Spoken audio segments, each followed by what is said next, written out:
Hola, buenas tardes. Hola, Alberto. Roberto, buenas tardes. Bienvenido. Muy bien, contento de estar acá. Bienvenidos, Isaac, Luis. Hola, Luis. Hola. ¿Quién más? Bienvenidos. Una tarde más, una tarde contemplativa más.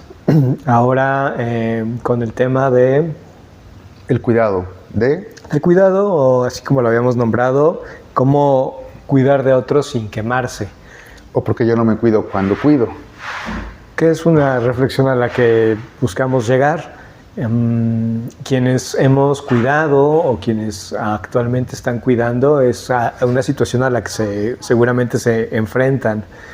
En el cómo el cuidado hacia uno mismo, el cuidado hacia sí mismo del cuidador queda en segundo, tercer, cuarto, quinto término, y las consecuencias que eso acarrea pues no son de nada positivas. ¿Y por qué no son de nada positivas? Pues porque terminan implicando o terminan comprometiendo la salud física del cuidador, terminan comprometiendo también la salud mental del cuidador. Es decir, muchos ámbitos de la vida del cuidador se terminan afectando, ¿no? El ámbito social, el ámbito físico, el ámbito emocional, el ámbito relacional. Entonces, y eso al final termina impactando la relación de cuidado. Estoy recordando que cuando vas en el avión y ves tu mascarilla para respirar, aparece, antes de usarla, antes de ayudar a alguien a usarla, úsala tú, ¿no? Es la, como si... la indicación. Y nos pasa un poco así en la evolución, ¿no? Antes de cuidar al otro, cuídate tú.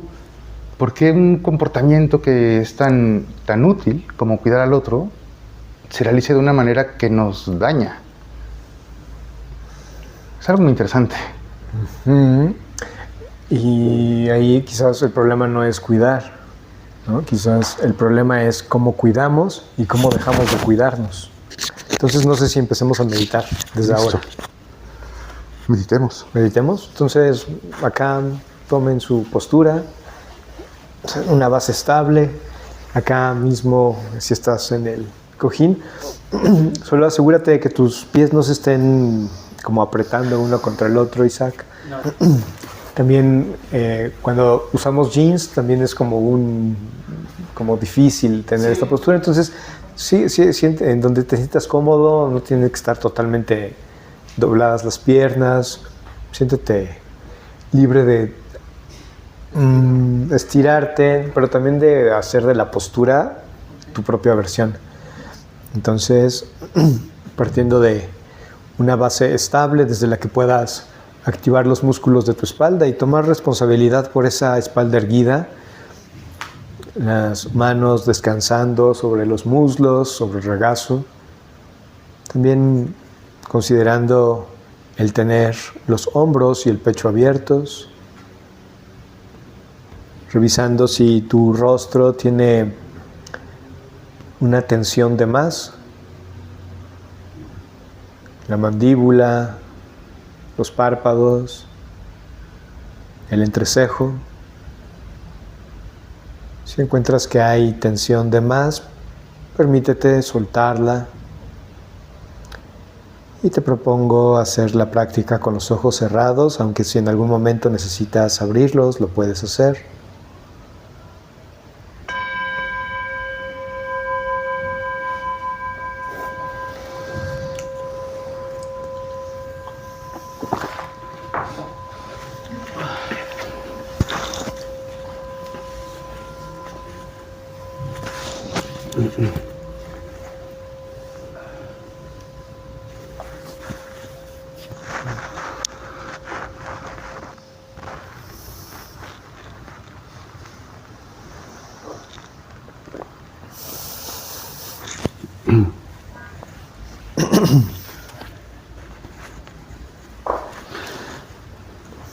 Wow, ¿qué tal, Isaac?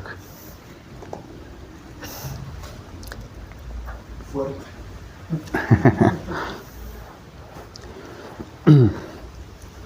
Interesante que para llegar a la pregunta o a las preguntas que planteaste, primero tuvimos que hacer un ejercicio de atender el presente, ¿no? Y atender el cuerpo. ¿Por qué no preguntarnos solamente desde el inicio?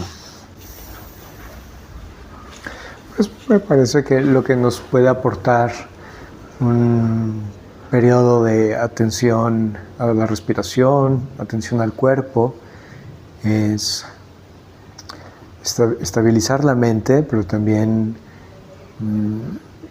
situarnos en un lugar donde podemos responder desde lugares más espontáneos, más intuitivos, menos racionales. Si fuera hippie fumaflores, diría responder desde espacios en contacto con tu ser. Depende cuál flor.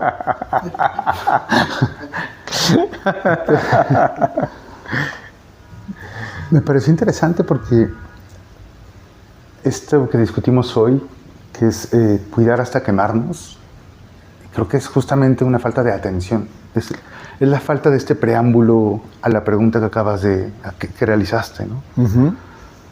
¿Por qué no cuidarnos?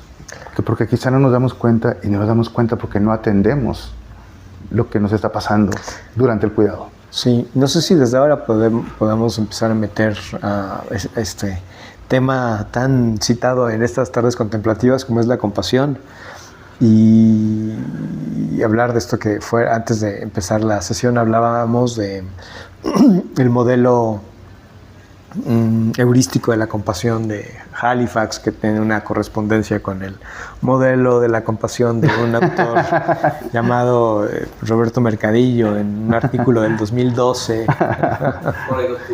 Por ahí de octubre. O empezar tejiendo incluso desde cómo es la experiencia, desde lo personal, de ¿cuándo aprendí a cuidar? ¿Cuándo aprendí a cuidar, Isaac? ¿Cuándo aprendiste a cuidar? Me vino una imagen muy nítida de la primera vez que bañé a mi primera hija. Ajá. En la tina. Uh-huh. Sintiéndome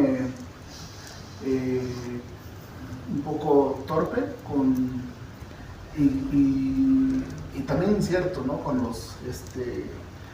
cómo sostenerla, con tanta fragilidad que tiene en su cuerpo, la cual aprendí el tema de que la cabeza todavía no tiene control y que son las cosas que hay que cuidar. Pero estaba ahí y después abrí como el campo del recuerdo y estaba las dos abuelitas acompañándome y diciéndome cómo hacerlo. Okay. Ahí fue. Ok. Uh-huh. Gracias. Justo antes de iniciar esta meditación, Alberto y yo platicábamos del apego como posible origen del cuidado mutuo, ¿no? en la sociedad humana. Mencionaste varias cosas que mencionamos en otras especies primates, además de nosotros, ¿no? Que es que el apego no es solamente, más bien no es exactamente la respuesta o el comportamiento que hace, en este caso, tu padre hacia tu hija, sino lo que hace tu hija para indicarte que necesita cuidado, ¿no? Tú respondiste a eso, y respondiste además a eso porque, además de aprender a solicitar cuidado, aprendemos a responder familiarmente. Uh-huh. Durante muchos años se defendía el instinto parental, particularmente el materno, como algo innato que nos tenía que brotar cuando veíamos a una cría, ¿no? A un hijo nacer, pero no necesariamente.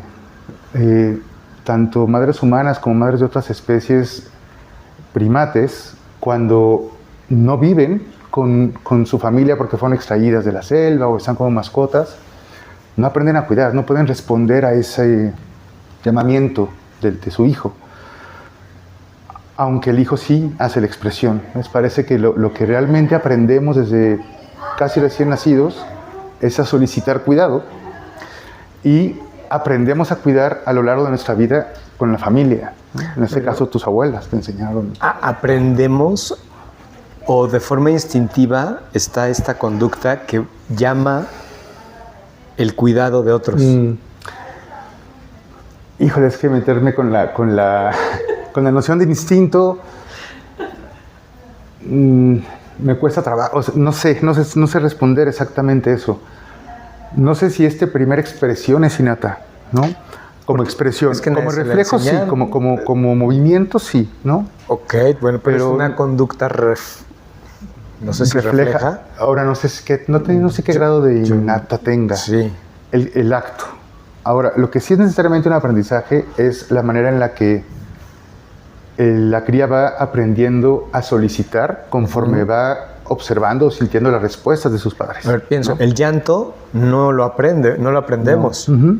Y el llanto es una conducta que está llamando al cuidado de otro. Para ese otro se convierte en un estímulo.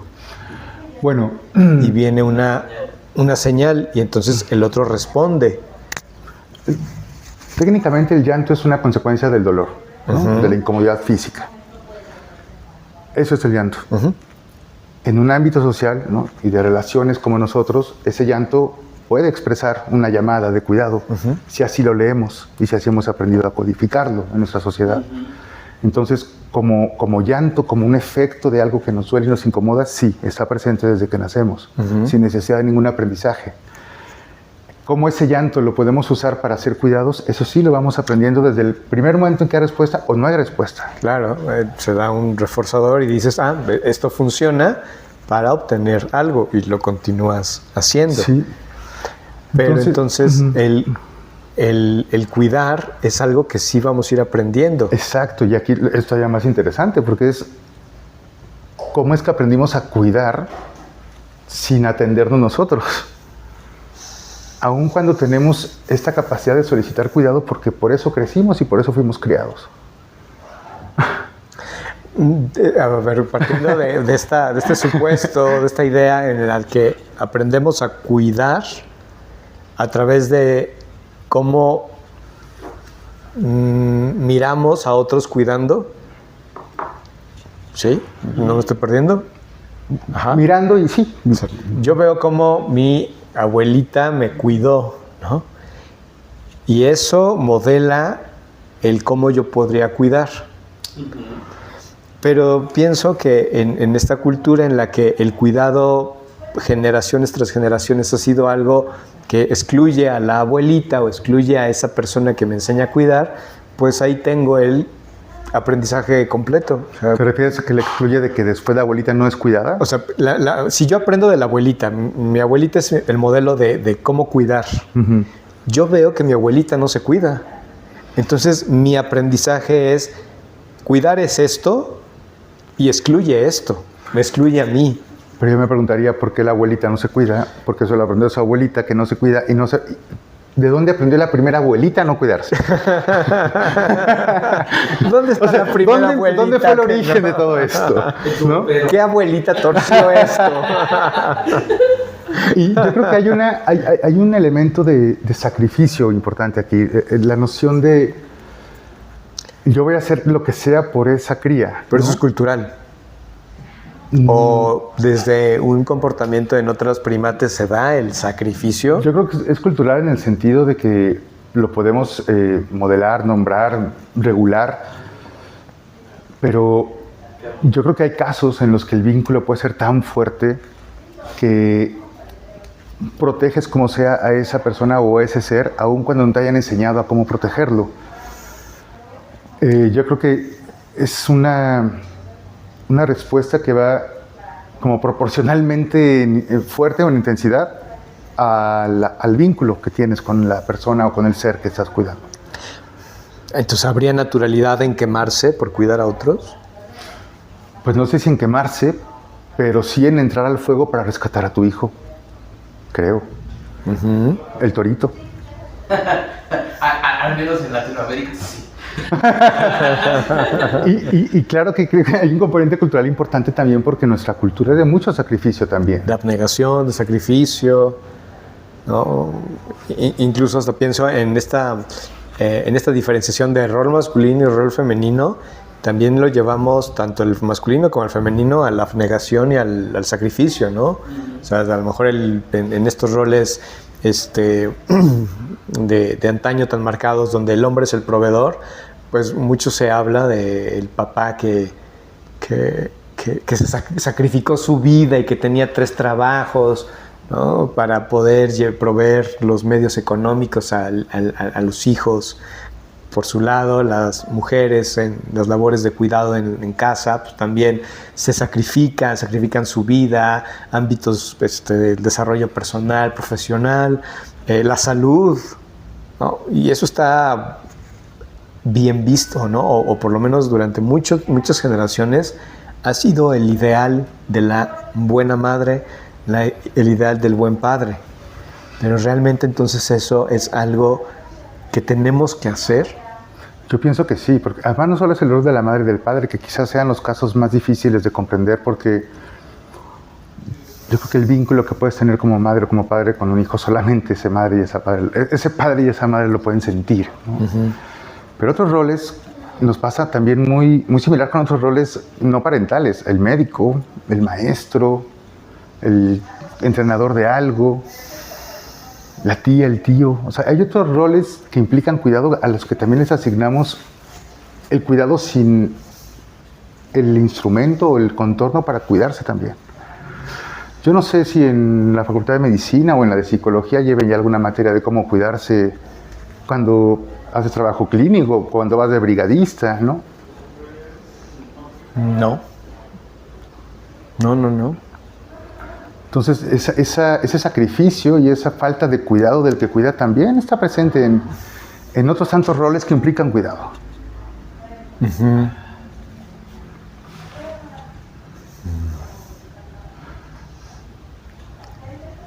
Ok, entonces, si buscamos hablar sobre cómo cuidar sin quemarnos, ya me resulta entonces complicado seguir esa idea, porque lo que estoy escuchando es que hay una predisposición a quemarte. Predisposición a... ¿Pero por qué dices que hay una predisposición? Si este sacrificio es algo natural, entonces...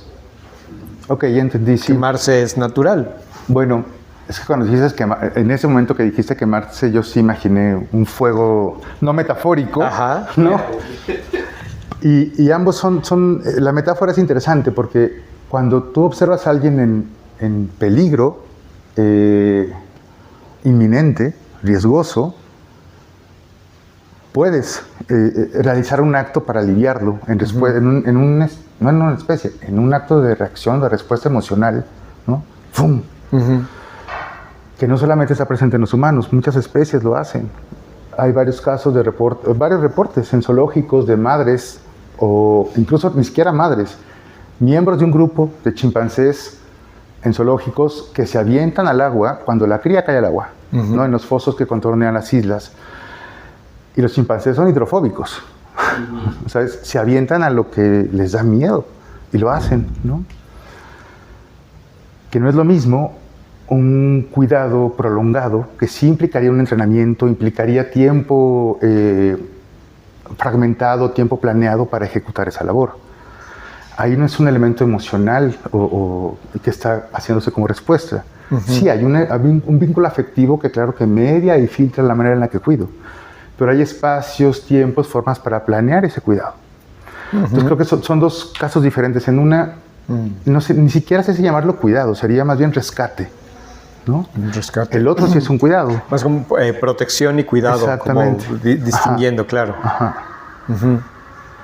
Entonces sí, posiblemente tengamos algo muy, muy profundo que nos motiva a reaccionar de esta manera protectora y rescatista a alguien que está en peligro, sobre todo si ese alguien tiene un vínculo muy fuerte conmigo, como es un hijo, un hermano, ¿no? Un amigo, okay, muy cercano. Pero el cuidado creo que es otra cosa. El cuidado es la preocupación consciente del otro. Puedo seguir sentado, dice, yo iba a retirar. Así ya, y bueno, pues Se acabó. Porque además podemos ser muy rescatistas y muy valientes a aventarnos en eso y ser pésimos cuidadores. Claro, la figura del héroe, ¿no? El héroe va a estar dispuesto a sacrificar su vida por sacar a alguien de las llamas, pero... Superman rescataba, Batman cuida. Por ejemplo. No, Batman vigila la noche, cuida la ciudad de los elementos. Batman solo va y Superman solo va al rescate, ¿no? Ok. Sería algo así. Por eso Batman es más humano. Y menos superhéroe. A ver, entonces... Pero me quedo con... Después de la guerra de Alberto, wow, espera. Cuidado y humano. O sea, el cuidado es algo humano.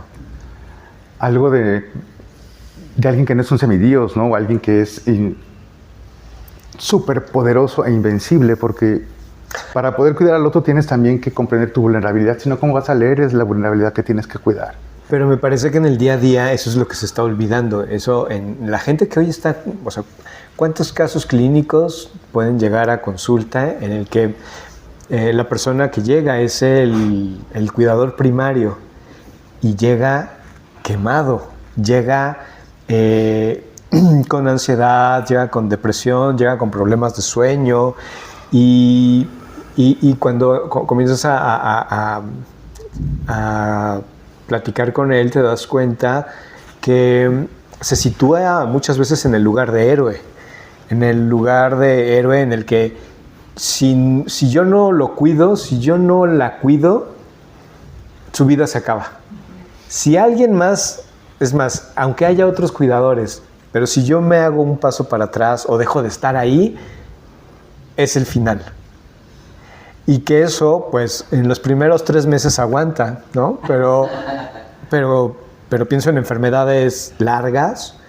Después de esos meses se vuelve un martirio y creo que de ser el héroe pasa a ser el mártir, porque ha renunciado a su vida por cuidar al otro. Pero está bien. ¿Está bien? Nuestro mundo está lleno de mártires y santos, son los más celebrados, ¿no? Bueno, es la glorificación del sacrificio. Ahí creo que entonces podríamos explicar desde lo cultural y lo religioso por qué estas formas de cuidar al otro, que implican el sacrificio, que implican el volverte invisible o perder tu vida, están bien vistas y pasan desapercibidas, pero generan muchos problemas de salud mental. Y también yo cuestionaría que la calidad, o iría a pensar que la calidad del cuidado hacia el que está recibiendo los cuidados se merma, disminuye. Porque llego a cuidar a alguien sintiéndome que mi vida ya se destruyó, que le dejé, que hice todo, que estoy haciendo todo por esa persona, que rompí relaciones, dejé de hacer lo que me gustaba, vivo para esa persona, y a pesar de que estoy ahí, adentro traigo un conflicto y la calidad de cuidado disminuye. Hace poco estaba pensando en cómo se ha transformado las ideas sobre la paz desde la bomba de Hiroshima, ¿no?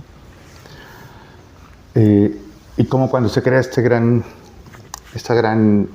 organización, que es Naciones Unidas, configuramos algo no nuevo, ¿no? Un cuidado mutuo, un primer intento de cuidado global bajo la noción del otro como enemigo, ¿no?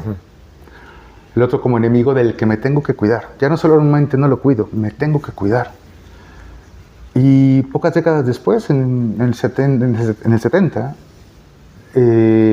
varios se dan cuenta, entre ellos Galton, que no es suficiente que no haya guerra y no es suficiente con tener a ese enemigo a ras. Hace falta que haya igualdad social, justicia social, para que esas desigualdades que fomentan los conflictos que potencialmente son violentos también se eliminen. Entonces el otro comienza a dejar de ser enemigo, caen los dos grandes bloques en la Guerra Fría y el otro ya comienza a dejar de ser enemigo, surgen todas las diversidades, ¿no? Que ya no estaban homogeneizadas, diversidades de género, de, no sé, etnias, etcétera, que ahora tenemos que tolerar, ¿no? Ahora tenemos que cuidarnos y convivir con esas diversidades que además procuramos tratar desde la justicia social y la igualdad social. El otro se convierte en ese vulnerable al que hay que cuidar, ¿no? Y luego nos dimos cuenta en el 2000, con la paz imperfecta, que no es suficiente que haya instituciones sociales para la igualdad. No es suficiente que intentemos eliminar la vulnerabilidad. Desde una institución lo tenemos que hacer desde el trabajo, en barrios, en la casa, en lo cotidiano. La paz imperfecta. Siempre vamos a tener que estar procurando la paz, cuidando con el otro, ¿no? El otro ya no es alguien al que necesariamente cuido porque es vulnerable, a lo mejor yo estoy igual de vulnerable que él, pero nos convertimos en colaboradores, cooperamos. Y ahora nos damos cuenta que esas formas de aprender a hacer la paz, que implican siempre el cuidado, iban transformando al otro, pero el yo que realizaba el comportamiento solo estaba presente como actor. Quizá necesitamos construir una forma de paz diferente desde la cual cuidemos al otro en el acuerdo de también ser cuidado por ese que cuidamos. Ya. Cuidemos a la comunidad que también nos debería de cuidar, ¿no? Entonces ahí me parece buen lugar para ir acomodando, trayendo a la conversación la compasión. Sería una paz compasiva. La anterior era una paz empática, a lo mejor, ¿no? Claro. Surge una paz desde el odio, desde el miedo, luego desde el deber, luego desde la empatía y ahora desde la compasión. Y a mí me gustaría distinguir entonces entre empatía y compasión. La empatía diría, siento tu dolor, ¿no?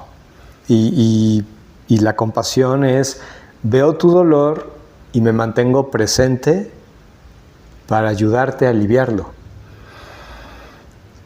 Creo que Sobre otro elemento, otro fenómeno que sería la fusión, ¿no? Cuando tu dolor lo hago mío. Y tanto la empatía como la fusión serían agobiantes, serían abrumadoras. Claro. Ahí es donde situaríamos la fatiga por empatía, que en la literatura nos parece mal llamada compasión. Fatiga por compasión, pero al final la compasión tiene un elemento protector, tiene un elemento que te sitúa en la jugada, en la ecuación, donde yo voy a cuidar de otros, pero también voy a cuidar de mí. Porque la compasión es recíproca como sistema, ¿no? Como grupo social. En la empatía, yo a lo mejor cuido al otro, me acerco a ayudarlo porque experimento esa fusión de sufrimiento, ¿no? Experimento su angustia. Y yo no la quiero sentir tampoco, quizá por eso lo cuido. Y por eso me mantengo al margen, ¿no? Porque el desgaste empático es muy alto, es abrumador, es muy costoso.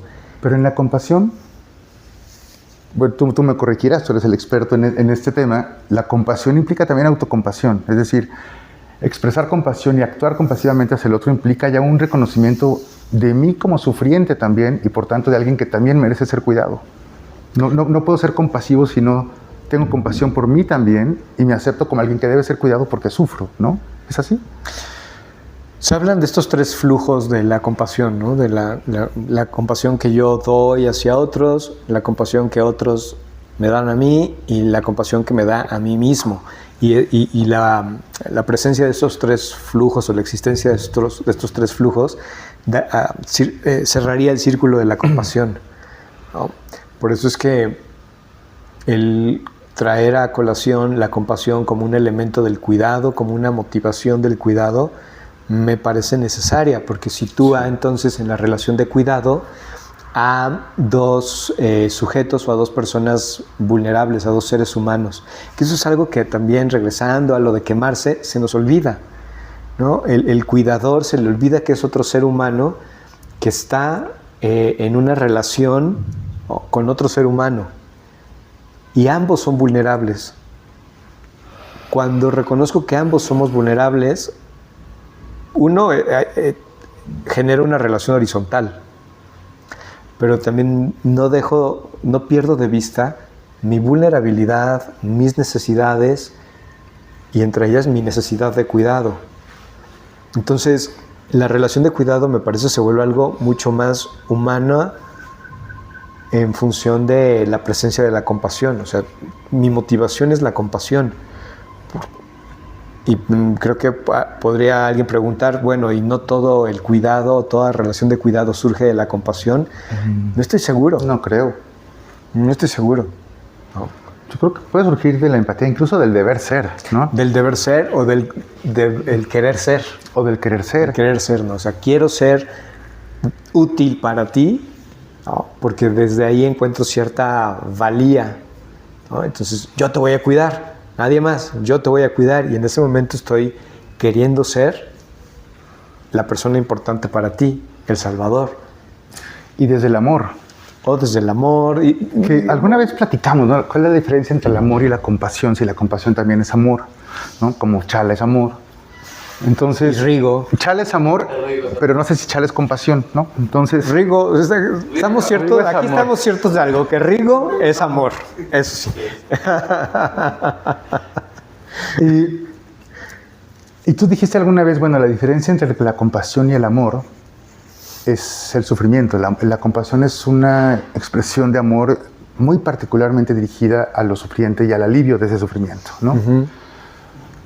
Y recuerdo entonces el mito de Eros y Psique, ¿no? Uh-huh. Que casi siempre se plantea como el mito del amor romántico solamente, y creo que va más allá. Cuando Eros cuando Psique quema la espalda de Eros, y Eros se va ofendido por haber transgredido ese acuerdo de nunca verlo, intentar verlo, se rompe un vínculo del amor romántico, ¿no? Uh-huh. Y comienza el dolor. Y es cuando sí que se da cuenta del dolor que le provocó a Eros y del sufrimiento que está teniendo Eros, cuando decide ir con Afrodita, con la madre de Eros, a pedirle que regrese con él, y le manda varias pruebas. La última de ellas, bajar al inframundo para robarle un pedazo de belleza a Perséfone. Y una vez que baja al inframundo no sale de ahí, porque no puede salir. Uh-huh. ¿Qué es lo que motivó a Psique a bajar al inframundo sabiendo que quizá no volvería? ¡Qué vínculo tan fuerte! Eros nunca respondió a Psique hasta que supo que estaba en el inframundo sufriendo. Es decir, hasta que Psique reconoce el sufrimiento de Eros, es cuando decide bajar al inframundo para poder estar con él nuevamente y aliviar ese sufrimiento. Y hasta que Eros se entera que Psique está en el inframundo es cuando baja por ella, no antes. El amor romántico no era suficiente para poder regresar, ¿no? Hacía falta este amor compasivo que parece ser expresado, tanto que Zeus lo sube nuevamente, ¿no? Los ayuda a subir del inframundo. Entonces, quizá Eros y Psique no solo hablaban del amor romántico, quizá también hablaban del amor compasivo, que no se excluye al romántico, pero que tiene una función quizá más profunda y más intensa que hace que seas capaz de bajar al inframundo con la esperanza de regresar. Y una lectura budista no diría que era un aferramiento. ¿Por qué?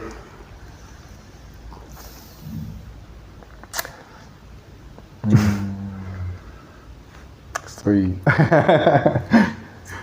Pausa de dilatación. Bueno, a ver, entiendo que la naturaleza de los mitos es explicarnos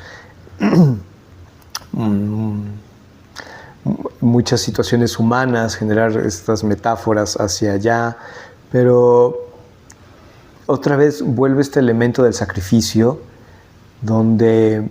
Esa es una diferencia importante. Psique no baja al inframundo sabiendo que se va a quedar ahí de manera sacrificada. Baja al inframundo porque tiene la esperanza de saber cómo regresar. Y Eros baja por ella porque tiene la esperanza de saber cómo volver. Uh-huh. Entonces él baja, se atreve a bajar, aún sabiendo que puede no volver, pero con la esperanza de sí poder hacerlo. No baja a sacrificarse con ella, baja a intentar rescatarla y subir juntos. Ok. Eso cambia un poco, o bastante. La intención la cambia, y creo que la intención es importante para el cuidado y para la compasión, ¿no? La intención. No es el sacrificio, no es la intención de sacrificarme por ti, es la intención de subir juntos, y a lo mejor no lo hacemos, pero a lo mejor sí. Hay un riesgo, pero no un sacrificio. Y hace rato, antes de empezar la tarde contemplativa, hablábamos de la compasión como un proceso en activo, un proceso emergente a partir de la conducta del individuo y el entorno, es decir, el individuo respondiendo al sufrimiento, a sufrimientos o situaciones particulares. La compasión entonces va a surgir de maneras diversas, y está dentro de estos elementos que no son compasión, pero que conforman la compasión, esa intención. Exacto. ¿No? Hay una intención, también hay este elemento de darme cuenta del sufrimiento del otro y responder a ese sufrimiento. Consciente de que estoy respondiendo a ese sufrimiento. ¿No? Que es lo que podría diferenciar otras respuestas, no solo humanas, sino de otras especies, ¿no? Uh-huh. Porque también podemos confundir la experiencia del otro con la mía.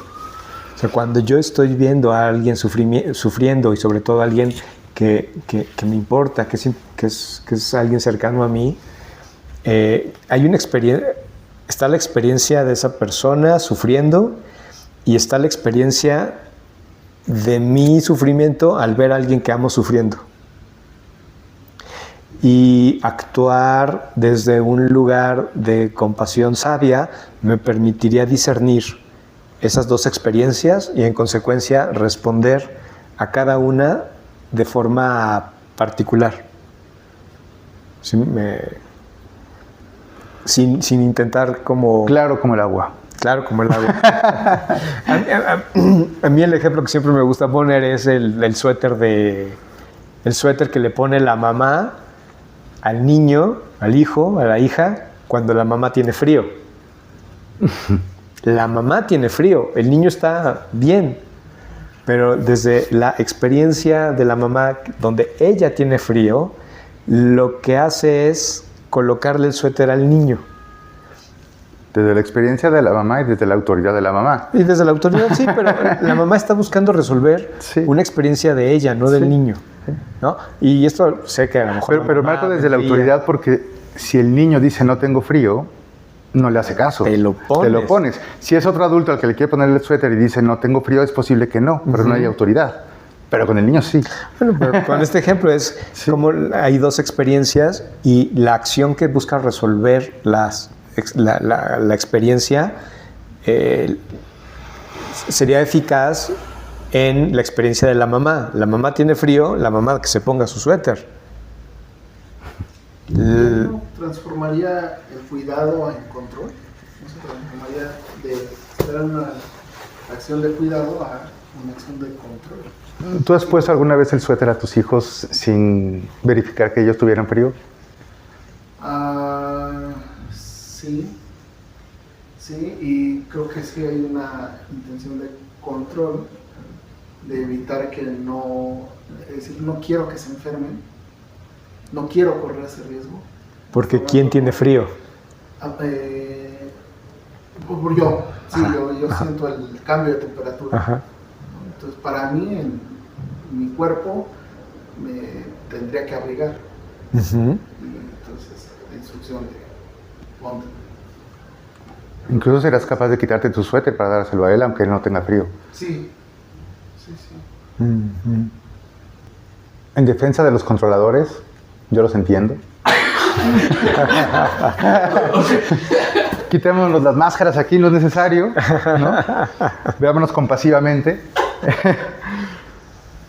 También a veces no tienes otra referencia para cuidar al otro salvo la tuya, ¿no? Uh-huh. Mi sobrina de 6 años seguro tiene frío, ponte el suéter porque yo sentí el cambio. Porque yo no tengo forma de leer su cuerpo, ¿no? Uh-huh. No sé si realmente tiene frío o no. No sé si ella realmente lo sabe identificar como yo. Y lo que sí sé es que ella es más vulnerable a ese frío que yo, uh-huh, ¿no? Entonces, claro que es una respuesta a mi experiencia, pero difícilmente tengo otra desde donde responder a veces, ¿no? Ajá. ¿Y qué tan sabia es esa referencia? ¿Siempre sabia? Depende. Si antes de tomar la decisión medito como tú nos enseñaste y pongo atención exactamente a lo que siento, quizás sí. Pero difícilmente podemos hacer eso cuando le ponemos el suéter al hijo o al sobrino. Bueno, sí, entiendo que es un ejemplo que sí puede ser, no está blindado, ¿no? Puede generar mucha agua. Pero pienso en otras circunstancias donde el cuidado es necesario y el cuidador no logra distinguir entre la experiencia de la persona que está siendo cuidada y la propia. Eso sí. ¿No? O sea... Eso es controlador nivel 2, pero ahí ya no llegamos, sí, ¿sí? sí, pues, es que yo me voy a la experiencia de la enfermedad de mi mamá. Y yo sí logro cacharme, tenía 21 años, ¿no? Logro recordar y cachar muchos momentos en los que yo quería que ella hiciera algo, pero que era para mí, ¿no? Que te aliviaba. Me aliviaba de mí, ¿no? O sea, a ver, a un enfermo terminal le exiges que le eche ganas. Y se lo exigía porque yo no me quería quedar solo. Claro. Porque yo no quería que se muriera. Claro. Pero lo que ella quería era ya que se acabara eso, porque era mucho dolor, mucho sufrimiento. Entonces, creo que ejemplos como esos nos permiten darnos cuenta que no siempre distinguimos entre la experiencia del otro y la experiencia propia. Pero tu experiencia en particular, este comportamiento que tú diste hacia ella, es justamente el apego, ¿no? Esta solicitud y necesidad de ser cuidado, ¿no? Interesante. Que surge de, necesito ser cuidado y tú eres mi madre, punto. Claro. No importa nada más. Sí, ¿no? Pero sitúa mi experiencia como algo más importante que la experiencia del otro. En el caso del apego sí, siempre lo va a hacer, porque estamos aprendiendo a cómo va a responder ese otro, ¿no? Yo vengo queriendo comentarlo desde el principio. También, insisto, van bien de volada. Tenemos invitados, hay tiempo, con calma. Alberto sacó una pregunta bien intensa al principio, que fue la parte de cómo, por qué la gente cuidadora se quema, en el sentido de que primero cuida, pero después no se permite cuidar, ¿no? Como la parte de la adulta mayor. Y citando una conferencia de Roberto en el 2010, no fue en el 2002, fue antes, cuando lo invitaron a dar una de las primeras conferencias sobre neurociencia social y que le estaban apedreando el rancho. Su cita en formato APA, me apedreaban más. Esas cosas imperialistas aquí.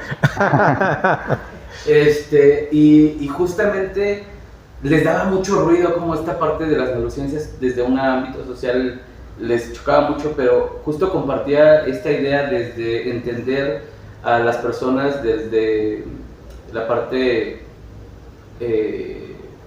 biopsicosocial, entender que nacemos como seres dependientes, ¿no?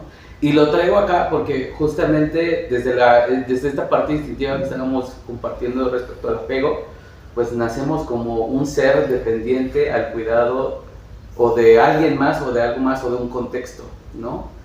Pero conforme nosotros crecemos, nos impone, nos aprendemos el proceso de la autonomía o de la independencia, ¿no? Y entonces meto la intersección del cuidado, porque el cuidado culturalmente y socialmente está asociado al depender de alguien. Claro. Y a lo femenino. Y a una actividad. Todavía voy a abrir esta pestaña más adelante. Perdón. No, es que justamente cuando estaban hablando dijeron muchas ideas que justamente van entretejiéndose, ¿no? Pero justo el tema es que no es lo mismo deberse al cuidado, porque dota, tú ser el cuidador, porque te da esa causa de sentido desde el deber ser, desde la parte ética, desde la parte incluso de identidad, pero ser cuidado vulnera tu independencia o tu autonomía. Claro. Y en ese sentido, justamente meto esta otra variable que mencionaron, que es que nosotros aprendemos a cuidar conforme nuestro sistema o nuestras abuelas o nuestra comunidad nos enseña, pero seguimos arrastrando las mismas formas de cuidar. No estamos aprendiendo a modificar esas formas de cuidado. Y justamente quería llegar a tu ejemplo sobre el suéter de mamá, porque el cuidado que aprendemos no es desde el consentimiento. Es decir, no solicitamos la información a quien cuidamos para saber qué ofrecer, ¿no? A lo mejor a las infancias creemos o asumimos desde esta parte adultocentrista que no saben cómo decir o manifestar. A lo mejor bebecitos, pues no, pero más adelante sí, ¿no? Entonces, justo traía a esta mesa porque si nos situamos en por qué nos quemamos, es porque estamos empecinados a dar un sentido a nuestra identidad a través de ser el salvador o ser el cuidador, pero también al no ser receptivos a lo que ofrecemos, al no ser a nuestras personas, no ser receptivas a lo que damos, pues genera esta tensión, este conflicto, este cansancio y este quemarse. Y ahí es donde el elemento de la presencia, de la atención plena, de estar presente y observar lo que esa persona que estamos cuidando necesita, requiere, es muy necesario. Porque si nos ubicamos en el lugar del experto, en el lugar de la autoridad, donde yo sé lo que tú necesitas, dejo de mirar las necesidades del otro. Y entonces no le voy a pedir permiso, ¿no? Porque yo soy el experto, yo sé lo que te conviene, yo sé lo que necesitas y te voy a preguntar, te voy a pedir por tu opinión o por tu consentimiento en absoluto. Y pienso en Joan Halifax, esta maestra budista, habla de como los arquetipos al momento de cuidar o al momento de estar en esta relación de cuidador. Y uno de los, bueno, habla del salvador, habla de el héroe, habla del experto, y ella va hacia la figura de como la marioneta. O como el títere, pero no en este sentido que tenemos como... ¿Como Pinocho? Como Pinocho. ¿Medio títere, medio vivo? O negativo cuando hablamos él sí se quemaba, literalmente. Sí. En alguna ocasión me enfermé y estuve como faltando a las sesiones que nos habíamos comprometido. Yo hacía estos acompañamientos terapéuticos en la calle. Y me habló, me dijo, oye, ¿vas a venir? Y dice, no, ¿sabes qué? Estoy enfermo. Y dice, ¿qué tienes? Y yo en esta idea de mantener siempre el límite con el paciente, sobre todo en un acompañamiento muy complejo, muy vulnerable, socioeconómicamente muy riesgoso, etc. Pues no, estoy bien, no te preocupes, nos vemos mañana. Me dice, pues también me importas, además me interesa que estés bien para acompañarme, ¿no? Apego. Sí, pero, y ya luego lo platicamos y dijo, ¿tú crees que tú me acompañas y solamente estoy recibiendo de ti, pero claro, tú también generas algo, ¿no? En el acompañamiento terapéutico, esta búsqueda de crear presencia en el otro, aun cuando ya no estés, que es el gran logro que tendrías que tener. Acompañar al otro siempre a partir de una presencia que se colocó construida entre él y tú. Entonces, exige también que ese otro al que acompañas tenga cierto cuidado contigo, ¿no? Y que tú como acompañante te sepas cuidar también para que esa presencia se mantenga bien. O sea, incluso tu propia labor como acompañante, o que es una especie de cuidador, tiene que hacerse desde el autocuidado, si no, no la puedes hacer. Si no, vas a dejar un acompañado o una presencia también lastimada. Sí, claro. Que va a acompañar, quizá no como debería, a tu paciente, ¿no?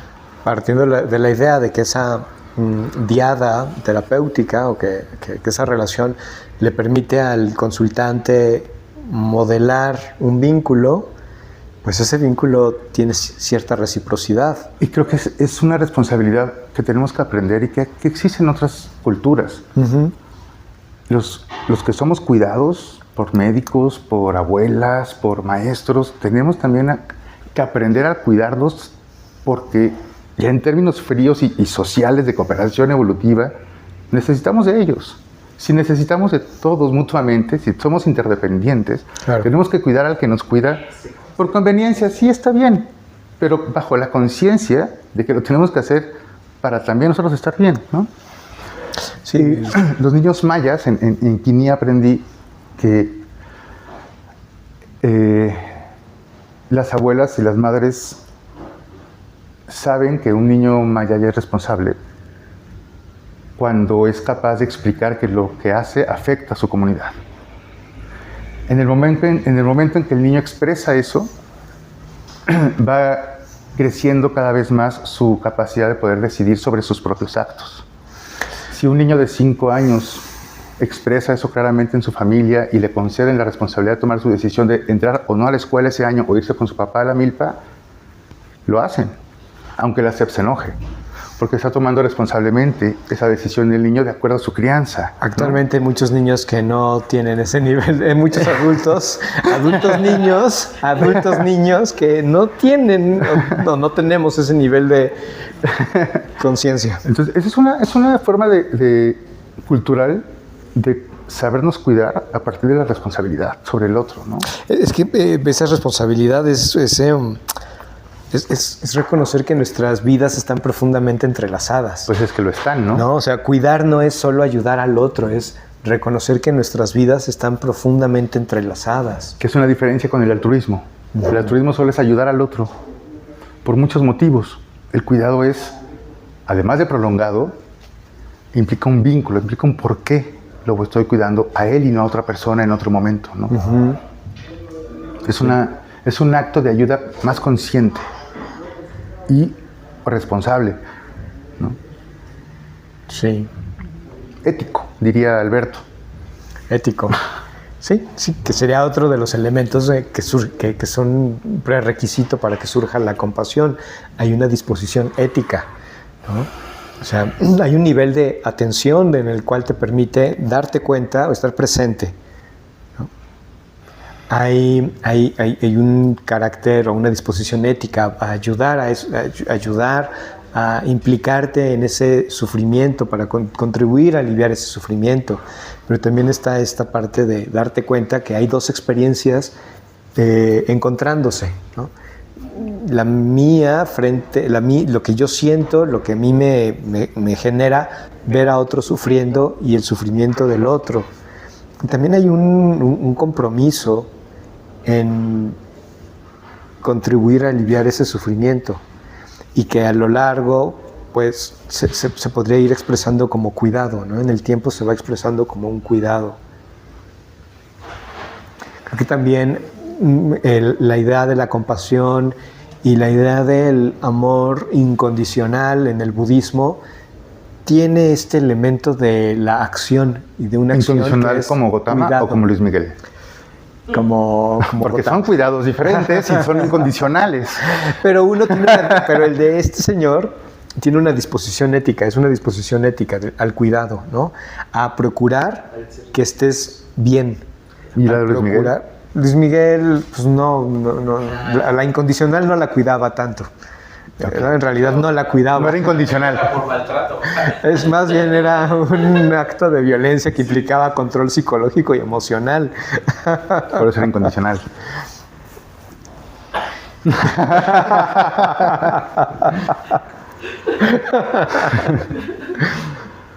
Entonces, subrayaría esa disposición ética presente en el amor incondicional o en la compasión, como ya decías, son las dos caras de la misma moneda. Entonces, pero la ética lleva un componente de conciencia muy alto, digamos, muy de percatarnos de algo muy complejo. Uh-huh. Tanto que casi que conscientemente no lo ponemos, por ejemplo, en los manuales de ética médica, ¿no? Porque la ética médica no incluye el autocuidado del médico, ¿no? Por ejemplo. Porque el médico es médico, nunca es paciente. Así se siente, ¿no? Sí. Que yo siempre voy a ser el médico. También vas a ser paciente. Exacto. Casi todas las éticas que tienen que ver con el cuidado de otro en cuestiones disciplinarias o profesionales es cómo voy a tratar al paciente o al que tiene que ser cuidado, y no hay un manual de cómo cuidarme, ¿no? Uh-huh. O sea, después de cuántos granitos tengo que ir al doctor, por ejemplo, ¿no? No sé, sí. Porque ni siquiera es importante, pero de tu paciente después de 3 tienes que llevarlo al médico. No está presente el autocuidado en nuestra vida social. Y si lo eres vanidoso. En consulta he tenido varios médicos, ¿no? Médicos que tienen una trayectoria impresionante, y ahora estoy recordando uno que tuvo un accidente cerebrovascular que pues dejó el cerebro afectado como un 95%, ¿no? Y me decía, apenas, ¿no? O sea, con esto me estoy ubicando conscientemente en el lugar de paciente, y pensé que nunca iba a ser paciente. O sea, pensé que nunca iba a requerir que otros me cuidaran. Creo que eso habla mucho de cómo asumimos se asume la medicina, pero también no tienes que ser médico, ¿no? ¿Cuántos de nosotros que podamos estar cuidando a alguien nos sentimos como la excepción a la regla, ¿no? O sea, estoy cuidando a alguien que está enfermo, estoy cuidando a alguien que está envejeciendo, pero yo nunca voy a estar ahí, ¿no? Y en consecuencia no necesito cuidados. Hasta que llegas a los 45 años y eres más consciente de tu cuerpo, por necesidad. Y entonces te das cuenta que tienes que ser cuidado.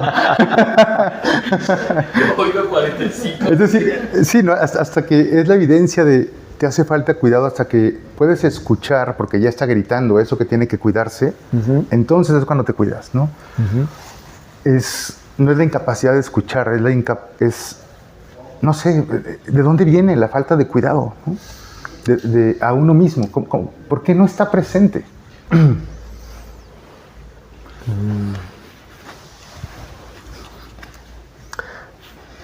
¿Alguna idea para concluir esta tarde contemplativa? Yo no tengo claro, y no sé cuánto tiempo, días o años o siglos nos lleve a discutir por qué no nos hemos cuidado y por qué no nos cuidamos, sobre todo los hombres aquí presentes. Puede haber muchas razones, ¿no? Algunas muy, muy evidentes, otras no tanto. Lo que sí sé, y creo que esta última meditación me dejó y me parece algo muy bello, es que como grupo, como comunidad que estamos aquí, no solamente podemos salir un poco más conscientes de que tenemos que cuidarnos, sino decirle al compa, a ver, yo te cuido entonces, ¿no? Dejarse cuidar. Dejarse cuidar. Dejarse cuidar de quien te pide o de quien te quiere cuidar, ¿no? Si por nosotros mismos, así, a la autónoma e individual, como hemos aprendido a hacer, no nos resulta, bueno, vamos a hacerlo a lo colectivo, insistiéndole un poco al compa de al lado que lo cuidamos, a ver si así toma conciencia. Sí. Y de paso él nos cuida un poco a nosotros. Sí. Tal vez regresar a un origen primate donde cuidamos en comunidad. Pues porque vivimos en comunidad. Sí, como decía una colega hace no mucho en un retiro, pues las heridas hay que curarlas en comunidad. Hay que curarlas en comunidad porque se hacen en comunidad también. Así es. Entonces eso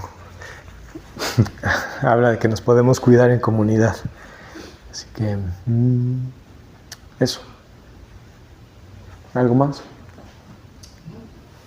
Muy bien. ¿Te vas a cuidar un poco más a partir de hoy? Si no, puedes venir cada miércoles.